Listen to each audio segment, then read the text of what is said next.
Pues muy buenas amigos y amigas de Spanish Libertarian, aquí Ignasi. Seguimos como siempre con las entrevistas, siempre que tengo un poco de espacio de trabajo. Hacía como una semana que no subía contenido, pero bueno, aquí volvemos a estar entrevistando a personas de tesis diferentes, de sitios diferentes del mundo.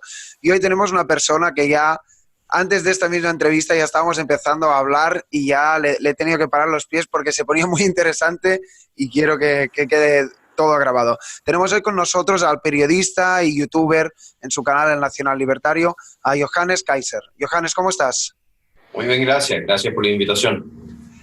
Pues gracias a ti por estar aquí. Si no conocéis a Johannes, pues te os recomiendo que os paséis por su canal de YouTube, entre otros. Él es una persona que no deja a nadie indiferente, tiene unas opiniones muy fuertes sobre varios temas. Lo veo y te veo una persona muy informada en varios temas sobre historia o sociología, política y demás, y no te muerdes la lengua, y un poco esa es la idea de este canal.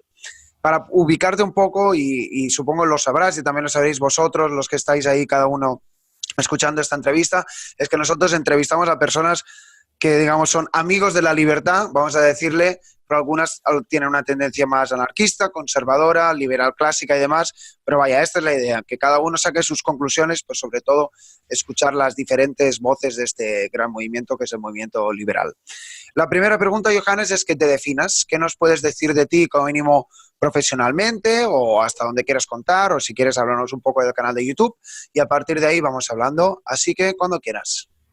Profesionalmente, yo escribo, traduzco del alemán al castellano texto, soy periodista libre, trabajo los fines de semana para estar asegurado en un hotel como recepcionista nocturno.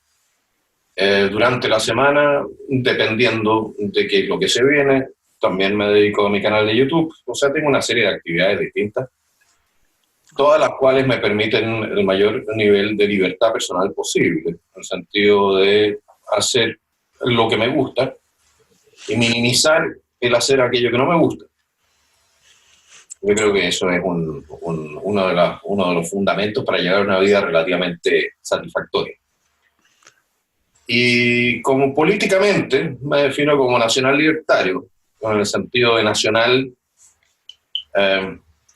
tengo que retrotraer un segundo, considerando que la soberanía, la última decisión en materia de Estado, de acuerdo al gran teórico francés Jean Baudin, radica en los ciudadanos, que la articulan a través del sistema democrático. Entonces, cuando yo digo nacional, estoy hablando de un sistema que se basa en la idea de la soberanía popular, y libertario en el sentido de que esa soberanía popular tiene que tener la mayor cantidad de límites posible cuando se trata de reducir la libertad y derechos de los individuos. Hablando un poco de esto, si quieres, has hablado de varios conceptos. Quizás el libertario sería el que no es tan necesario definir, ya que muchas de las personas de este canal son afines a estas ideas. Pero háblanos de tu concepción del nacionalismo o patriotismo, no sé cómo decirlo, porque a veces se asocia el nacionalismo a un cierto estatismo, y entiendo que por ahí no estaríamos de acuerdo. Entonces, a ver si nos puedes desarrollar o volver a definir un poco tu concepción de nación y de soberanía popular de la que hablabas antes. En primer lugar, nación y Estado son dos cosas distintas. Los estatistas son aquellos que confunden ambas dos cosas. ¿Por qué? Porque pueden existir naciones sin Estado, pero no pueden existir Estados sin nación. Eso es un hecho de la causa. Ahora, ¿qué es una nación? Una nación es un grupo humano con una historia común, leyes comunes, costumbres comunes, en la mayoría de los casos también un idioma común, que se sienten parte de lo que es lo que los alemanes llaman una Schicksalsgemeinschaft, que es una comunidad de destino, ¿ya? Y que conviven dentro de un territorio determinado donde se dan leyes.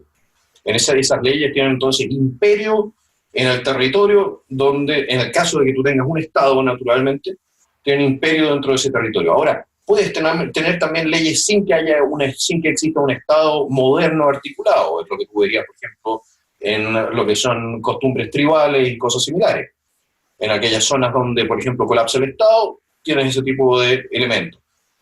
Lo que tú puedes identificar de todas maneras, siempre, en todos lados, es la existencia de naciones distintas, con culturas distintas, idiomas distintos, un acercamiento hacia lo político distinto. Y esa identificación de las naciones es lo que nos lleva en el siglo XIX a decir, ¿sabes qué más? Tenemos dos alternativas, o queremos que el rey nos mande o queremos mandarnos nosotros. Es la pregunta sobre la soberanía. Y hoy en día tienes una tercera alternativa que a mí me parece mucho más peligrosa que aquella de la monarquía original, que es aquella de decir nosotros tenemos que entregarle nuestra soberanía a instituciones internacionales, no elegidas por nadie, que no son monarcas de nadie, no tienen ninguna relación de sentimental, ni de lealtades, ni de nada con la gente que están gobernando. Y es lo que nos pasa con las Naciones Unidas, nos pasa con el Banco Mundial, nos pasa con una serie de organizaciones supraestatales, también la Unión Europea, que yo considero son peligrosísimas para la libertad individual. Entre otras cosas porque también diluyen las responsabilidades políticas. En la monarquía tú sabes a quién cortarle la cabeza. En la Unión Europea no es tan fácil. O sea, para reducirlo a una manera, a algo más comprensible. Entonces tenemos esa tremenda amenaza y tenemos la amenaza, por ejemplo, también de las grandes corporaciones que quieren destruir a las naciones como referente político. ¿Por qué? Porque una nación que se da una ley en un territorio determinado tiene el monopolio sobre la fuerza de las armas. Va a ser siempre más potente en el sentido del uso del poder que una corporación, netamente económico. Y eso significa que le pone límites a las corporaciones. El Estado puede ponerle límites. A ver, ¿cómo te lo planteo de manera que sea comprensible? Adam Smith ya decía que hay dos grandes amenazas para la libertad económica, por ejemplo. Pero esa libertad no solamente para la libertad económica, sino para las otras libertades también. El Estado y los empresarios. Sí. ¿Por qué? Porque los empresarios tienden a querer tener monopolio y eliminar la libre competencia. Nosotros como ciudadanos tenemos intereses en la libre competencia, pero nuestro interés no necesariamente se condice con aquellos que están al mando o están dirigidos o tienen los más grandes trechos de control de mercado.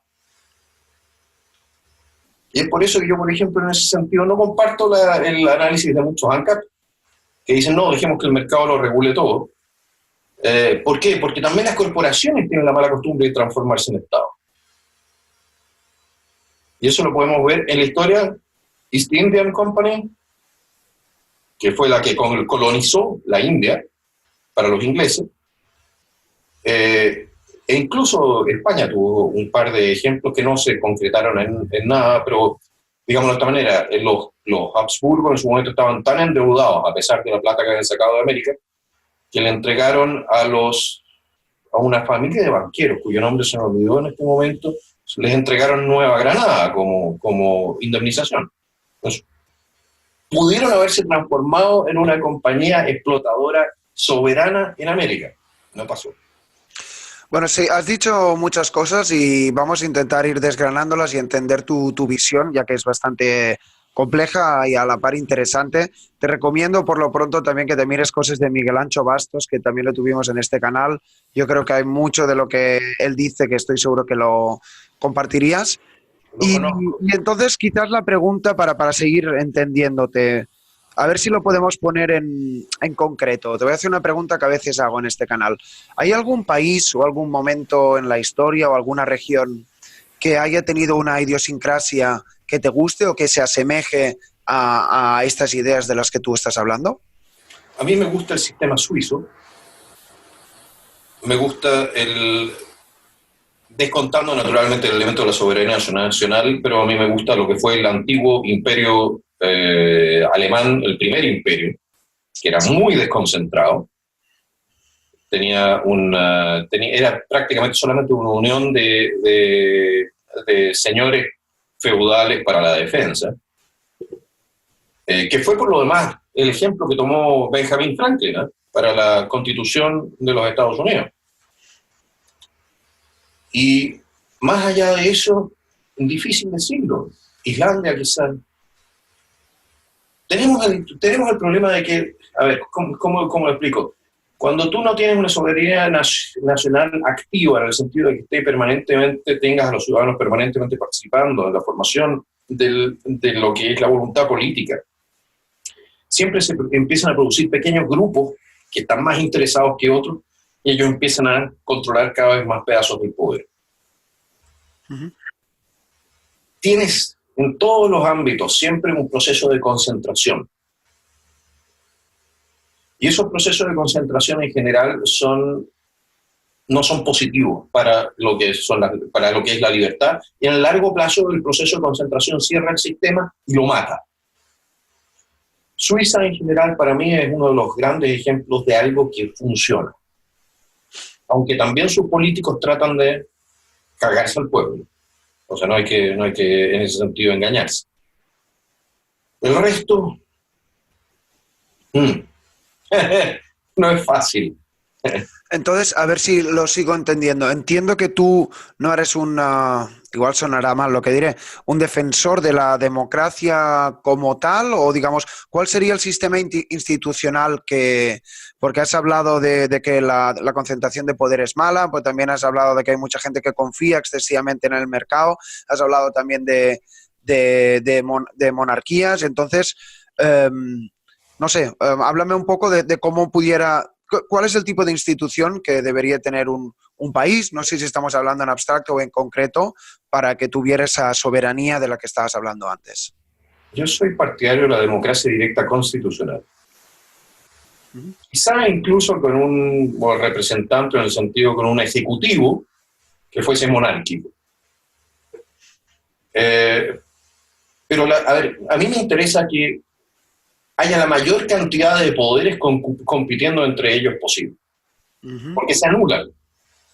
Porque en las fricciones entre los poderes, y es lo que entendió en su momento Montesquieu, en la fricción, en el espacio de fricción entre los poderes se producen los espacios de libertad necesarios para que la gente pueda llevar su vida sin que lo jodan. La idea de que no va a existir poder es una idea inocente. Porque la naturaleza no permite vacíos de poder. Y es por eso que la postura, yo planteo de que la postura más ideológica, ANCAP, en ese sentido está profundamente equivocada, porque analiza erradamente lo que son las dinámicas en el largo plazo. Postula un ideal, y la verdad es que nosotros ya hemos tenido suficientes problemas con ideales. Por último, ¿cuánto? ¿2000 años? Si incluimos el cristianismo, el islamismo, etcétera, esa idea de construir sociedades perfectas me parece altamente peligrosa. Muy bien, bueno, pues ya más o menos para ir terminando este primer bloque de política y demás, me gustaría que te posicionaras quizás tú mismo política filosóficamente. Ya entramos un poco en este escabroso ámbito de las etiquetas, porque uno dice que es paleolibertario, el otro es conservador, el otro es liberal clásico, el otro le dice que el otro es liber progre, el otro le dice ANCAP. Entonces, no sé por ahí si te ubicas en una etiqueta concreta o si por lo contrario rehuyes de eso. Quizás lo que más cerca llego yo a ser es un paleolibertario, pero tampoco puro. O sea, lo que pasa es que yo soy ecléctico, en el sentido de que no creo de que la política sea tampoco una cuestión de transformar a la ideología en enemiga de la realidad, que es lo que hacía Hegel o lo que decía Lenin. Como decía Lenin, que si la realidad está en guerra con la ideología, tanto peor para la realidad. No es el sentido de hacer política. En general, tú lo que quieres hacer cuando haces política es servir a tu prójimo. Por lo demás, ahí está el tema del patriotismo. Uh-huh. Pues solamente te estás sirviendo a ti mismo. Imagínate qué tipo de sociedad libertaria vas a tener si todos aquellos que quieren en algún momento agarrar el poder creen que ese poder lo pueden utilizar para sí mismos y no al servicio de los demás. La existencia de colectivos sociales es algo que también hay que reconocer. ¿Por qué existen? Y la dinámica dentro de los colectivos sociales hay que reconocerla también. ¿Por qué? Porque existen. Eso no significa que queramos Estado. Son dos cosas distintas.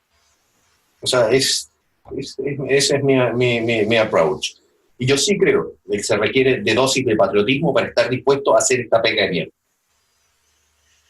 ¿Para hacer qué? No he oído la última parte, perdona. Para hacer el trabajo de porquería que significa estar metido en temas políticos con el costo personal que eso acarrea muchas veces. Porque tú tienes dos tipos de gente que entra a la política. Tú tienes aquellos que están enamorados de las cámaras, tienes aquellos que quieren beneficiarse personalmente. Y esa es la inmensa mayoría de los que entran al sistema político, porque el sistema de partidos impide que entre gente honesta. ¿Eh? Ok. Y después tienes aquellos que están dispuestos a sacrificarse para hacer la pega. Y ellos, eso lo hacen por patriotismo. Uh-huh. El que quiere hacerlo por beneficio personal está de este lado, no de este. Bueno, Johannes, me está pasando lo de siempre, que es que me he preparado una entrevista y luego me estoy pasando por la piedra de la estructuración. Pero igual eso está bien. Hablabas de patriotismo, hablabas de política, tenía pensado tocar este tema más adelante, pero está bien que lo enlacemos ahora. En este caso la pregunta será, ¿cómo ves un poco la foto en Latinoamérica en general? Tú sabes, yo estoy en España, conozco menos la situación, pero parece un poco que cierto populismo, el llamado socialismo del siglo XXI está cayendo porque están surgiendo otros líderes, quizás un poco en esta línea patriótica que tú decías, el más notorio de últimas es Bolsonaro y demás. Entonces, hablemos un poco, ¿cómo ves la foto general? ¿Crees que hay un resurgir de políticos que están dispuestos a tener ciertos costes personales en pos de este patriotismo del que tú hablabas? Mira, Latinoamérica no puedes confundirlo o compararlo con Europa. Europa está absolutamente podrida en materia de cariño a sí mismo. Cuando tú hablas con un español sobre España, su grandeza y lo que sea, van permanentemente avergonzados. Lo único que falta es que se pongan una de esas máscaras flagelantes y se agarren a latigazo. Así que no puedes compararlo. El Bolsonaro no es más o menos patriota en su discurso de lo que era Dilma Rousseff o de lo que es la izquierda, o Lula da Silva. Es el mismo discurso. Lo que ofrece Bolsonaro es orden. Y si hay algo que en Latinoamérica viene degradándose ya desde hace 80 años o más, es el orden. Eso significa que la ley no se cumple, la criminalidad está absolutamente desbocada y la gente está hasta aquí con el tema de los derechos humanos. Pues resulta que los derechos humanos se utilizan solamente para proteger a aquellos que están cometiendo crímenes. Porque, bueno, te asaltan en la calle, tú paras en una luz roja, llega un tipo, te pega 2 tiros para robarte el auto. ¿De qué te sirvieron los derechos humanos? Los delincuentes no los respetan. ¿Y de qué te sirve que llegue después la policía y le diga a ese señor o a un juez, porque nosotros creemos de que hay un derecho humano a la resocialización, que es una idea absolutamente estúpida de la izquierda, y le diga, ya, ok, usted ahora tan popó, le vamos a hacer así en la manito y lo vamos a mandar de vuelta para la casa para que siga delinquiendo? Hay gente con 200, 300 condenas. O simplemente ya no los persigue, porque ¿para qué? Y la gente está hasta aquí. Entonces, cuando eligen a un Bolsonaro, o eligen en Filipinas a un Duterte, o quién sabe quién viene en otros países, lo que están eligiendo es que el Estado apriete la mano. ¿Y por qué? Porque siendo el Estado una mafia, es por lo menos una mafia ineficiente a la hora de oprimir a la gente. En general. Las mafias que han entrado en Brasil, en Colombia, en Chile, en Venezuela, a ocupar los espacios abandonados por el Estado, por la ley, son mucho peores que el Estado, porque para más remates son eficientes. Así que ahí hay un conflicto que no es fácil de aclarar y que no va a terminar bien, porque naturalmente van a terminar cuantos fusilados. Y nuevamente es la forma de arreglar las cosas. Aunque les duela. Es la forma de ejercer poder. Entonces, a ver si se lo entiendo yo, ubícame un poco. O sea, digamos, esta nueva política de orden o de mano dura, digamos, ¿esto te hace sentir positivo? Porque, digamos, en comparativa con el socialismo del siglo XXI, que parece que se está desangrando ya, casi que el último bastión es Venezuela, yo personalmente creo que lo que va a venir es preferible. No sé si tenemos la misma manera.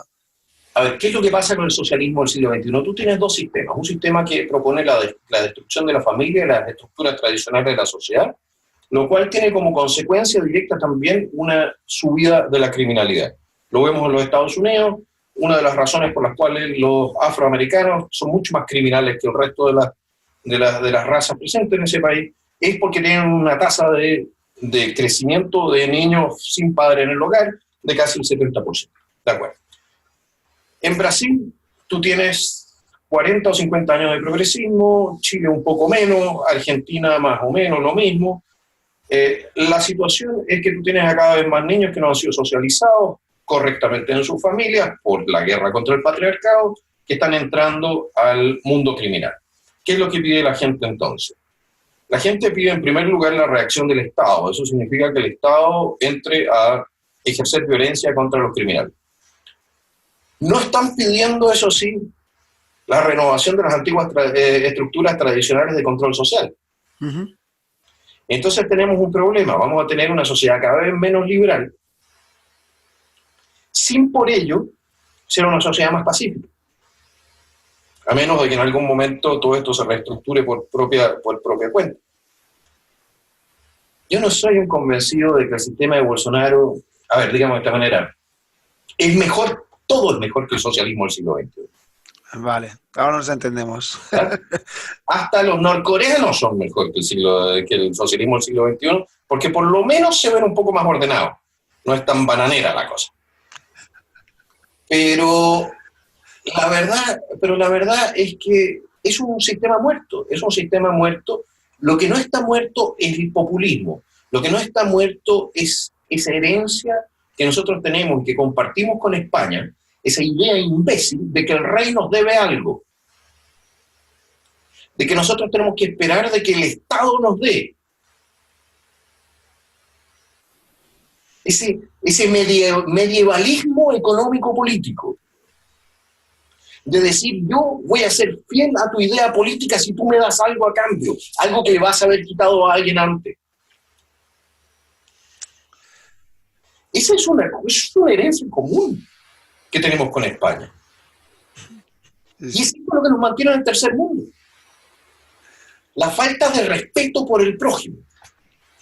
Bueno, me va muy bien que me hagas este punto. Como sabes, este canal se llama Spanish Libertarian. Lo puse en inglés en su momento, quizás ahora me arrepiento un poco. Pues digamos, con el uso de la palabra Spanish me refiero a la lengua que estamos utilizando. No quería centrarlo en España, sino, digamos, en Latinoamérica. Y como bien dices, compartimos muchas cosas, entre ellas malas, como esta, no sé exactamente cómo lo has dicho, ¿no? De que el rey nos debe algo y que yo te voy a ser fiel a ti siempre que me des algo. Entonces, la pregunta en este caso es ¿qué es lo que tiene que pasar para que los individuos, digamos, de España o Latinoamérica en general, podamos reprogramarnos y abandonar esta idea de que el mundo está en deuda con nosotros, o esta tendencia que tenemos al caudillismo a veces? ¡Ay, qué difícil pregunta! No te lo iba a poner fácil, Johannes. Porque es un proceso más bien cultural. Claro. Hubieses tenido un rey. Eso es lo interesante, que al fin y al cabo también son caudillos, voluntaristas, los que transforman este tipo de cosas. Hubiese tenido en España un rey, como la reina Isabel de Inglaterra. O como, no estoy hablando de la primera, no la segunda. O uno como Federico el Grande de Prusia. Gente más ilustrada, así lo quiero. Más liberal desde arriba. Quizás tendríamos otra conciencia respecto al tema. Hubiésemos tenido otro credo. Porque el catolicismo, con su idea de que la riqueza es mala, tampoco es el ideal. ¿No? En Chile tenemos en este momento ya 30% de protestantes evangélicos. Ellos traen la cultura del trabajo y del esfuerzo de la cual hablaba Max Weber. Quizás sea esa la solución, no lo sé. Lo que sí tengo claro es que si llegamos en algún momento a tener la posibilidad de ejercer poder, tenemos que destruir las estructuras de poder del Estado o reducirlas a tal punto para que pueden pasar 2 o 3 generaciones sin que se pueda utilizar al Estado como repartidor de bienes. Eso sí tenemos que hacerlo de alguna manera. No sé cómo. Bueno, vamos a... Asegurarse el apoyo político es una droga. Ya. Lo que la gente no entiende es que ella misma paga la droga. Creen que le estamos dando la droga gratis, pero no es cierto. La pagan ellos con su esfuerzo, con su futuro, con el futuro de su hijo.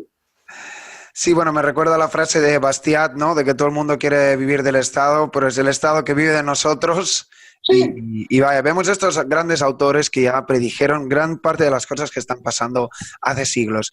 Seguimos con las preguntas complejas, no te lo estoy poniendo fácil, Johannes, pero estoy disfrutando mucho esta conversación.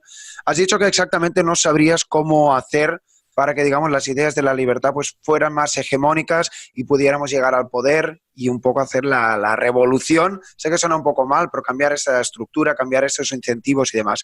En este caso, la pregunta es exactamente esa. ¿Qué es lo que estamos haciendo mal? Quizás los amigos de la libertad, vamos a decirlo, vamos a poner esta etiqueta, porque no estamos siendo todo lo influyentes que podríamos ser. No sé exactamente por dónde va esta pregunta. Quizás un poco de autocrítica o no sé, ¿qué es lo que tiene que pasar para quizás ser más influyentes en la cultura y que de ahí a la cultura pues eso repercuta en la política y demás? En primer lugar, nos falta la épica. En segundo lugar, nos falta el aceptarnos como lo que somos fundamentalmente. Somos gente antisistema. El sistema como está funcionando en este momento es un sistema con el cual nosotros no podemos hacer la paz. Ese es el segundo punto. Y articularnos nosotros como la alternativa hacia el sistema oligopólico, corrupto, cronicapitalista que está funcionando en este momento. Y eso lo tenemos que hacer desde posturas relativamente radicales y describiendo y explicando hasta qué punto el tema de la libertad es en beneficio del colectivo. Exacto. Porque eso es algo que muchos libertarios hablan de los derechos individuales, etcétera, etcétera, pero olvidan de que la gente también piensa en términos colectivos. Uh-huh. La realidad es que la libertad individual es buena para todos. Uh-huh.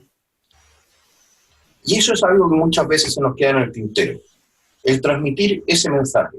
Y el transmitir también el mensaje de que nosotros no queremos el control estatal, no queremos que el control estatal sea el reemplazo a la falta de autocontrol individual y social. Porque siempre vas a necesitar cubrir, como digo, no hay vacíos de poder. Si tú entregas el poder sobre tu persona, si tú ya no tienes autocontrol, alguien te va a controlar.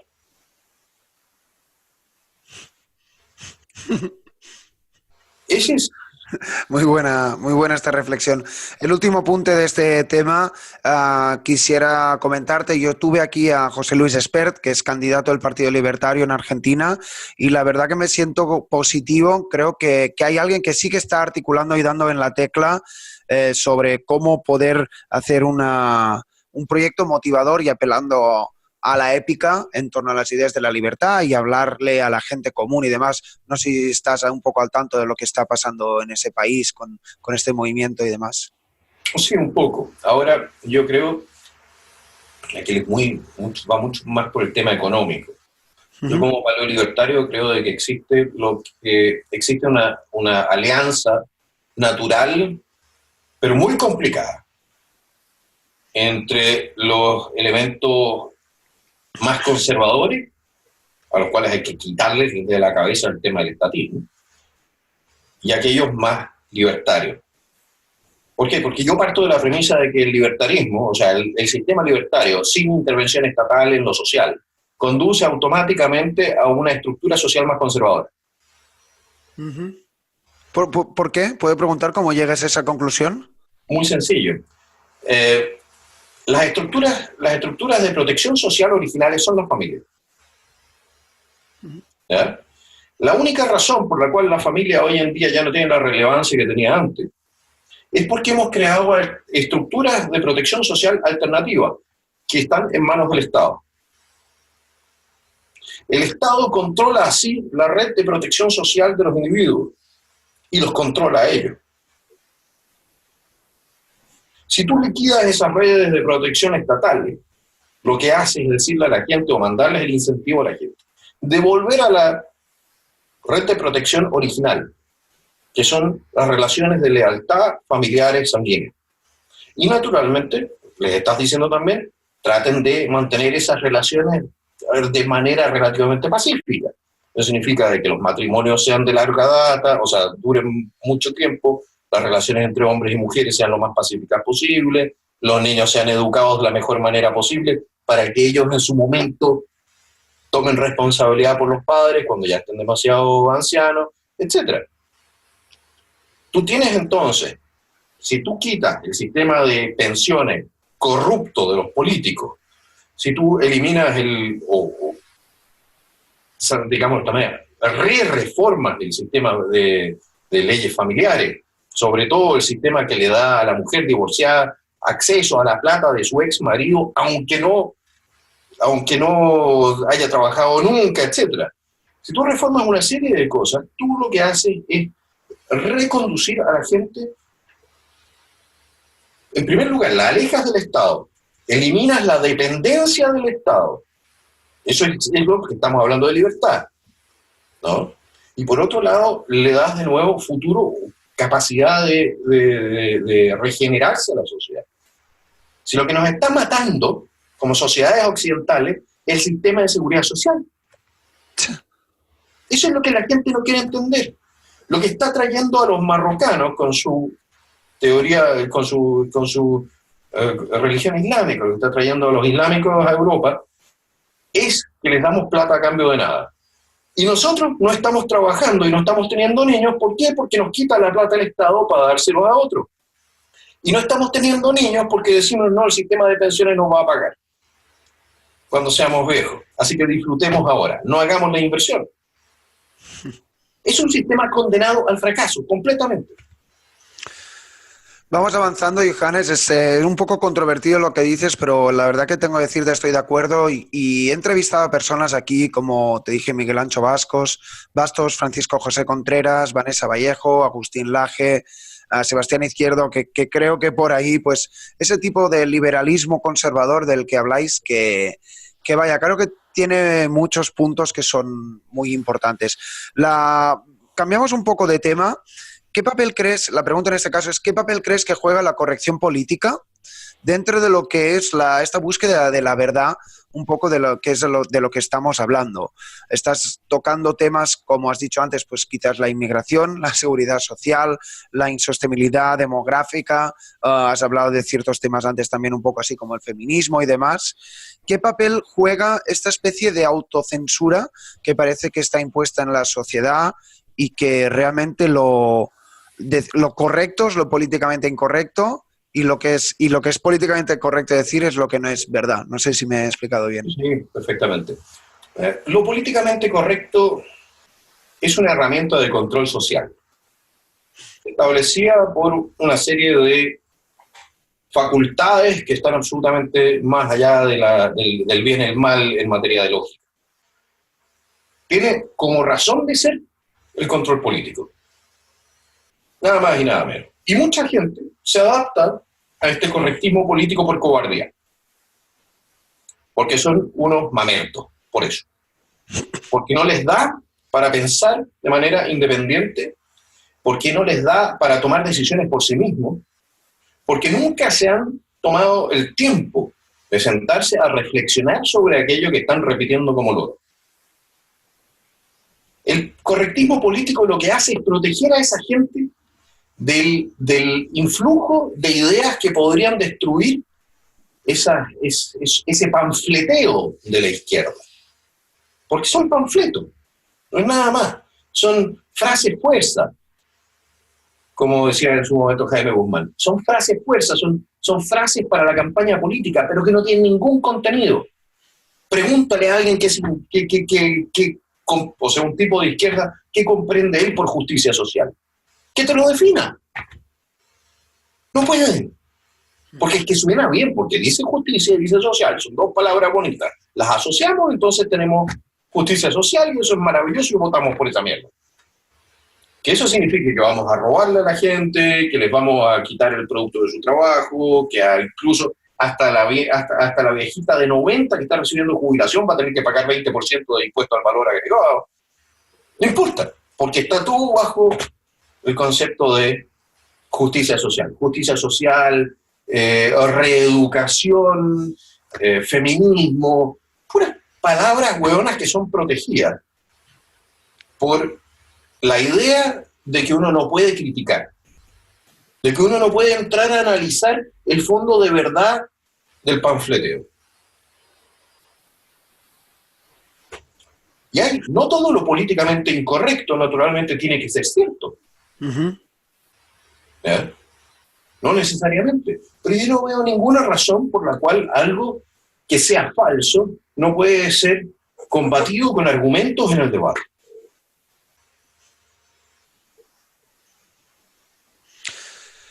Bueno, Johannes, como mínimo te estoy entrevistando, estamos conversando en libertad y mira, hacemos lo que podemos.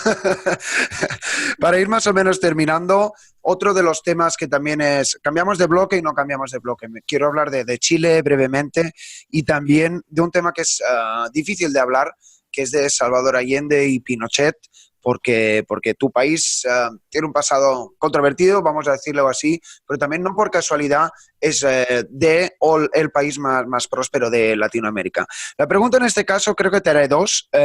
La primera, antes hemos estado hablando en abstracto y demás, y vamos a seguir haciéndolo, que es, ¿qué hubiera pasado en Chile si las ideas y la figura de Salvador Allende se hubiera impuesto? ¿Cuál crees que hubiera sido el camino? Imagínate a Venezuela sin petróleo. Wow, lo tienes claro. No, es que es así. Chávez mismo dijo que él estaba repitiendo el experimento de Allende. Imagínate a Venezuela sin petróleo.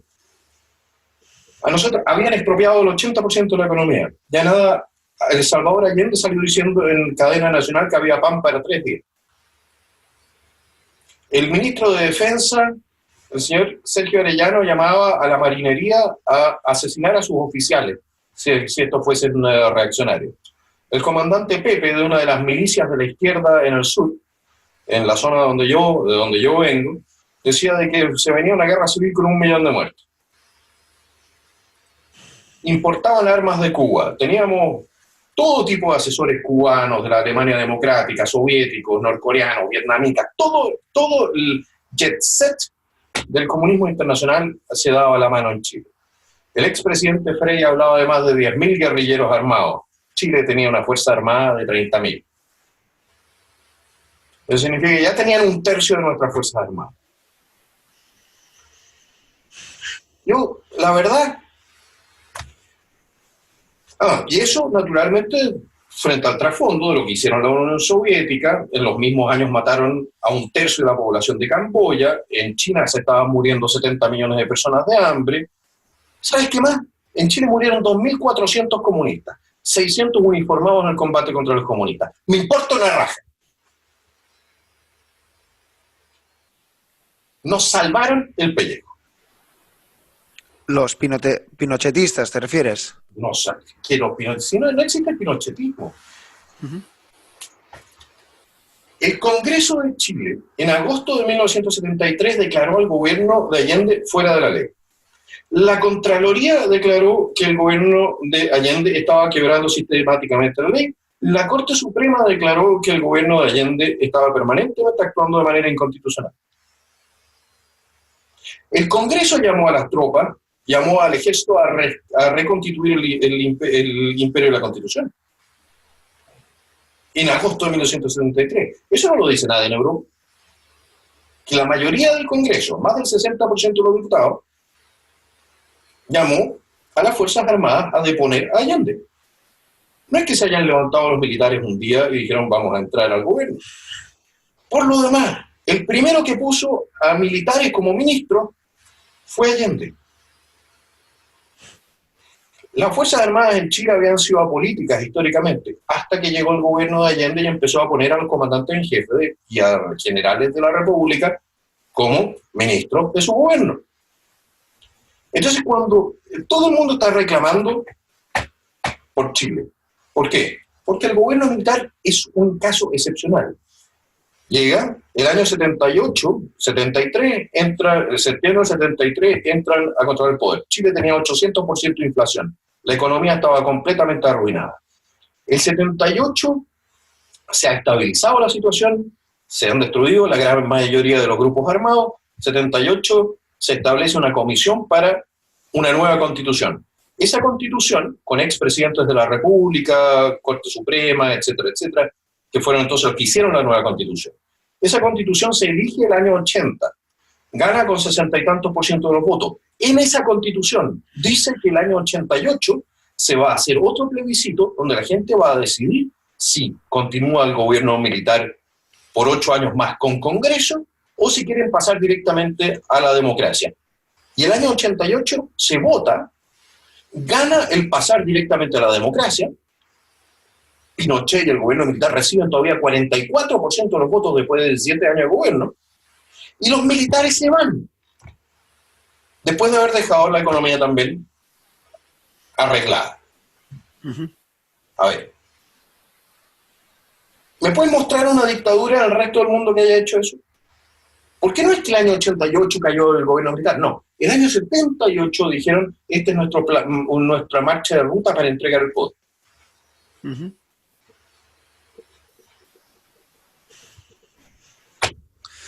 Bueno, es tu análisis y bueno, está bien que le haya dado voz y bueno, que cada uno pues opine lo que quiera en los comentarios. Pues vaya, que estoy contento y te hemos escuchado. ¿Quieres añadir algo? Sí. Una cápita. La gran mayoría de la gente que falleció de la izquierda, también de la derecha, eran cabritos. 18, 19, 20 años, típicos, enamorados de la ideología, cegados por la promesa de que no, los viejos son todos estúpidos, por eso nosotros los jóvenes lo vamos a hacer todo mejor, todos nosotros podemos arreglarlo. La gente realmente responsable, como siempre, se lavó las manos y salió escapando a las embajadas. Cada uno de esos jóvenes que falleció en ese conflicto, un muerto de más. Son compatriotas míos. Yo encuentro que cada fallecido fue una tragedia. Pero yo creo también de que es la tragedia del homicidio también frustrado de la izquierda. En Chile no pudieron hacer lo que querían hacer. No pudieron aplicar su programa estándar, que es matar a más o menos 5% de la población, expulsar al 15 al 20%. En todo el resto de los países del mundo ha sido el programa estándar de la izquierda. Y era lo que nos prometían. ¿Sabes cómo que gritaban en las calles la gente de la UP? Los momios, así se referían a los de derecha, los momios al paredón, las momias al colchón. Las concentraciones, entonces, marchaban por la Alameda, las banderas rojas con la hoz y el martillo, y miles de personas gritaban los momios al paredón y las momias al colchón. Mientras éramos democracia, supuestamente, e importaban armas. Bueno, realmente es un tema complicado. Esperemos que en este siglo XXI pues no se repitan situaciones así y que no sé. ¿Por qué es que el ser humano aprende de la historia? ¿Cómo? Perdona.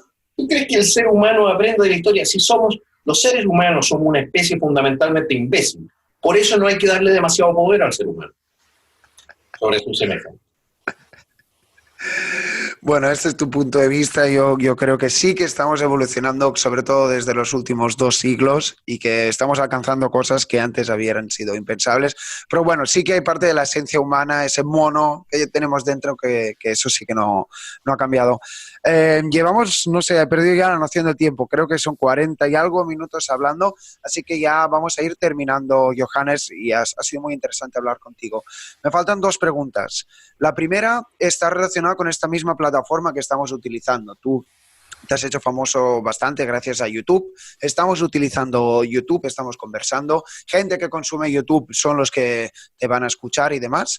Entonces, dentro de estas nuevas ideas, llamémosle políticamente incorrectas o ideas que no aparecen en los medios, parece que hay otro espacio de conversación y de reflexión que no podemos ver en los medios tradicionales. La pregunta en este caso es, ¿qué papel crees que juega YouTube dentro de este nuevo clima que parece que se está creando? Yo personalmente me congratulo.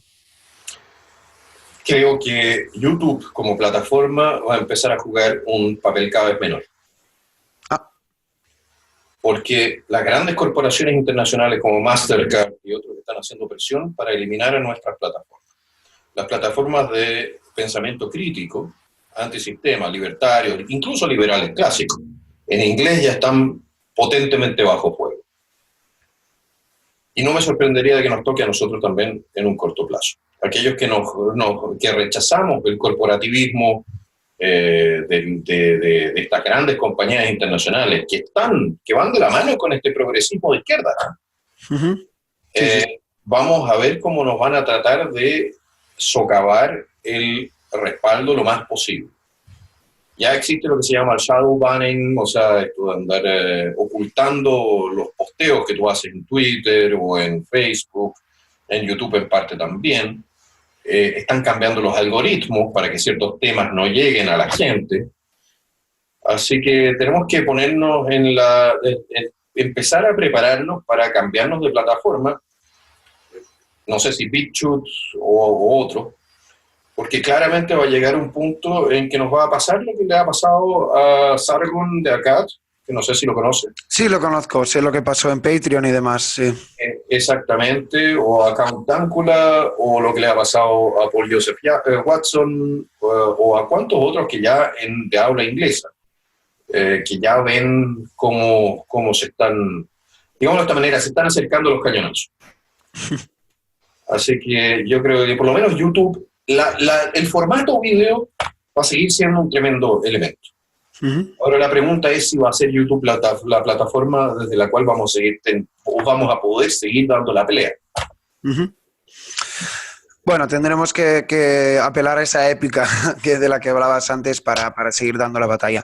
La última pregunta, la primera siempre es una pregunta personal y la última sigue siendo la misma, que es ¿qué consejo darías a una persona que tenga un perfil similar al tuyo? Nos podríamos centrar en este caso en el perfil de YouTube. Pues tú dices la tuya en tu canal, tienes vídeos largos, tienes vídeos cortos, no te muerdes la lengua, ya lo hemos podido comprobar en esta entrevista. ¿Qué consejo pudieras dar a alguien que quiera tener un perfil similar al tuyo en este caso?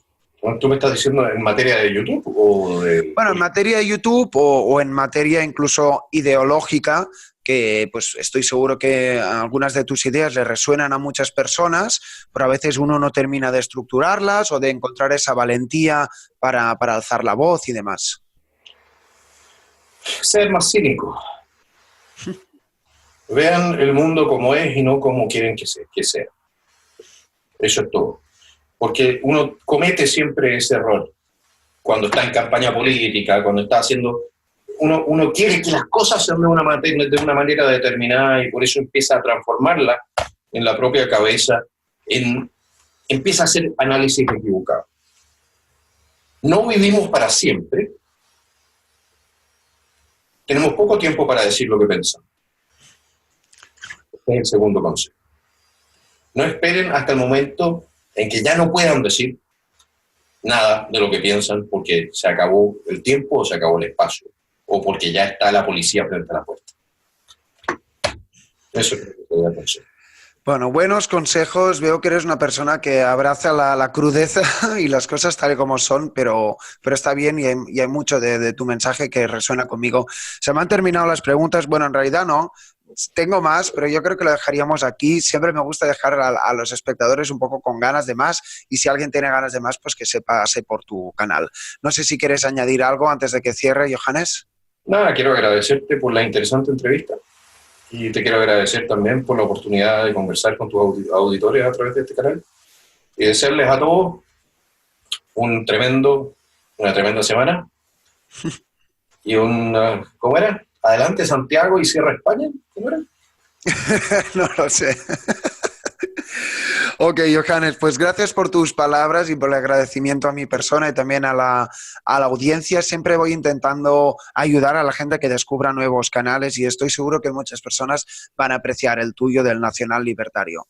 Pues gracias otra vez, dejaremos todos tus links en la descripción y gracias a vosotros por estar siempre a la otra parte de la pantalla o de los audífonos, que sé que muchas personas también solo consumen estas entrevistas por el formato audio y lo celebro.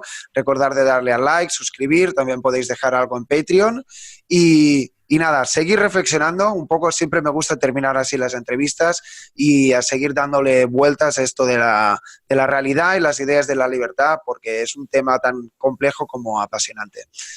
Johannes, hasta muy pronto y gracias otra vez. Gracias a ti. Chao.